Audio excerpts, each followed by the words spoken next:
Hello les scorpions et bienvenue pour votre tirage sentimental pour la semaine du 13 au 19 octobre 2025. Alors avec les énergies principales de ce tirage, on peut dire ici que les émotions sont là, que parfois elles sont intenses, mais que tout n'est pas dit, que quelqu'un garde ses sentiments pour lui ou pour elle, peut-être par peur de se dévoiler ou d'être rejeté. Le 9 de coupe, c'est le vœu du cœur, c'est le bonheur auquel vous aspirez. L'as de coupe, c'est l'ouverture émotionnelle, un nouvel élan amoureux. Mais avec la carte de mon oracle qui dit « Je retiens des mots que mon cœur hurle en silence », on sent que quelqu'un garde ses émotions à l'intérieur et n'ose pas exprimer ce qu'il ou elle ressent vraiment. On passe ici maintenant au tirage avec l'as de bâton qui est clarifié par le page de coupe inversé. L'as de bâton, c'est l'envie d'un nouveau départ, la passion, le renouveau, parfois aussi dans une relation existante, tandis que le page de coupe inversé nous parle de retenir ses émotions, d'avoir peur d'aimer à nouveau ou de se livrer à l'autre. Ici pour moi, c'est l'idée que vous vous bloquez vous-même en fait. Vous voulez avancer, vous avez envie d'avancer, mais vous coincez, vous gardez les choses pour vous parce que vous avez peur d'être vulnérable ou d'être à nouveau blessé. Le 10 de bâton, clarifié par le 7 de bâton inversé, nous parle ici de quelqu'un qui porte un lien à bout de bras seul. Le 7 de bâton nous dit qu'il est temps de lâcher prise, d'arrêter de vouloir tout contrôler. Donc ici pour moi, la combinaison des deux cartes, c'est l'idée que si l'autre ne fait pas sa part, si vous devez tout faire vous-même, tout seul, porter la relation à bout de bras tout seul, ou toute seule, eh bien, il est temps de justement lâcher prise, d'arrêter de tout vouloir contrôler et de laisser à l'autre l'opportunité de revenir vers vous s'il en a envie. Avec le roi d'épée inversé qui est clarifié par le 9 de bâton, ici, le roi d'épée inversé nous parle de quelqu'un qui est fermé, distant, parfois dur dans ses mots. Et le 9 de bâton nous montre que quelqu'un est sur la défensive, qu'il a été blessé, mais qu'il est resté debout, mais qu'il a tiré aussi les leçons du passé et qu'il se méfie en fait de l'autre. Donc c'est une énergie pour moi de protection, on a souffert et on ne veut pas retomber dans des relations qui pourraient nous blesser à nouveau. Avec le 6 de pentacle inversé qui est clarifié par le roi de pentacle inversé, là on nous parle d'un déséquilibre, c'est clair et net. Au niveau du 6 de pentacle, c'est un déséquilibre dans le donner et le recevoir. Un donne plus que l'autre. Et avec le roi de pentacle inversé, on nous parle aussi de cette forme de déséquilibre, d'instabilité dans le lien qui vous lie.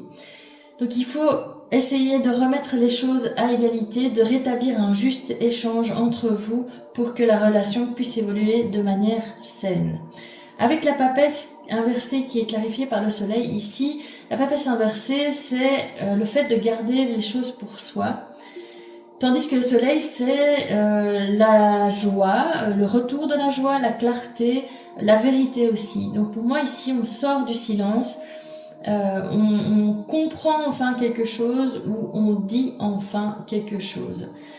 Avec le page de bâton qui est clarifié par le 5 de coupe, là on nous parle d'une ouverture possible. Le page de bâton c'est aussi, ça rejoint un peu l'as de bâton, c'est le nouveau départ, la passion, etc. Ça peut aussi nous parler d'un signe plus jeune que vous, d'un signe de feu puisque c'est du bâton. Et avec le 5 de coupe, on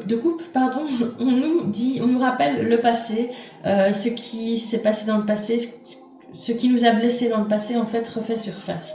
Donc avec la combinaison, pour moi, la combinaison des deux cartes, c'est de dire qu'il faut arrêter de voir le 5 de coupe, de ressasser ce qu'on a perdu, mais de se concentrer sur ce qui est en train de naître pour l'instant.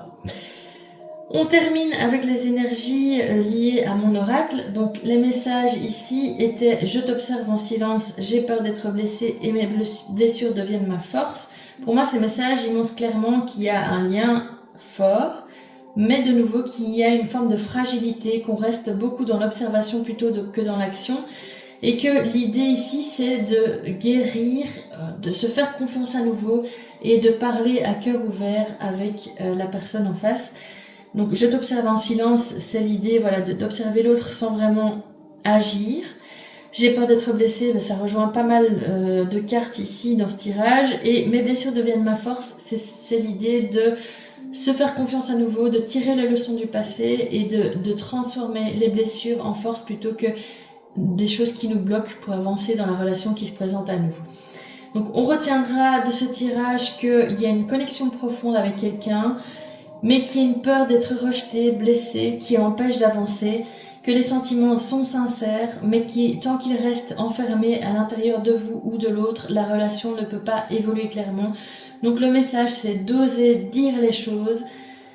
Ça vous permettra aussi, même si ça continue à bloquer dans la relation, de vous apaiser, parce que c'est quand on dit vraiment les choses, quand on peut exprimer ce qu'on garde à l'intérieur depuis trop longtemps, que l'apaisement revient et que les choses peuvent évoluer de manière plus saine et plus sereine.